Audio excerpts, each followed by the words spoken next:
Baby, কাল রাত্রেও তোমার সাথে কিছু করেনি তো?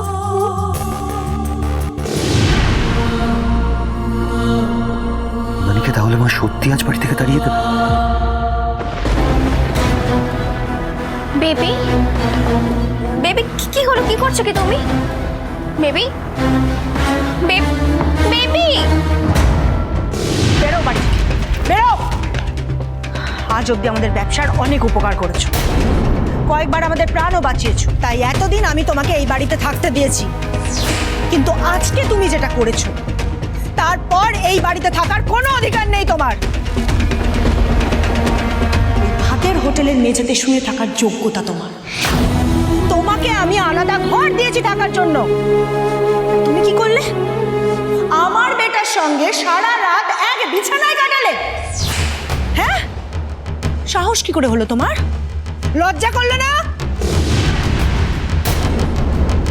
যোগ্যতার কথা যখন হচ্ছে তখন একটা কথা বলে দেওয়াই ভালো। আমি কিন্তু এই বাড়িতে নিজের যোগ্যতা প্রমাণ করে তবে এই কাজ পেয়েছি, কারোর দয়ায় নয়। আর বাকি থাকলো লজ্জার কথা। যাকে রক্ষা করার দায়িত্ব আমি নিয়েছি তাকে দেখাশোনা করার দায়িত্বও আমার।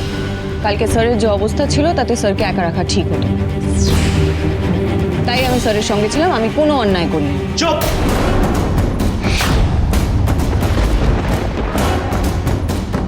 তুমি নিজেকে কি ভাবো হিমানি? তুমি আমার প্রাণ বাঁচিয়েছো বলে বাকি সবকিছুর অধিকারও তোমার? না হিমানি, সেটা হবে না। আমি নিজেকেও নিজের অধিকারের বাইরে যেতে দিই না। তোমাকে যেতে দেবো তুমি ভাবলে কি করে? তুমি যেতে পারো হিমানি, এই বাড়ি থেকে আর আমার জীবন থেকে, এক্ষুনি।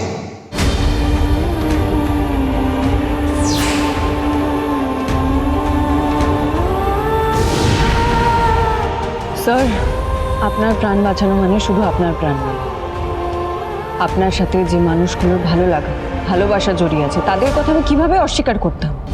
আমি শুধু নিজের জন্য আপনার প্রাণ বাঁচাতে ছুটে যাই। মানে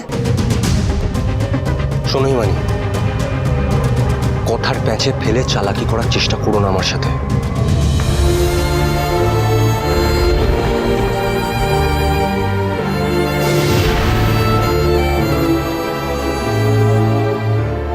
আমি কোনো চালাকি করছি না স্যার।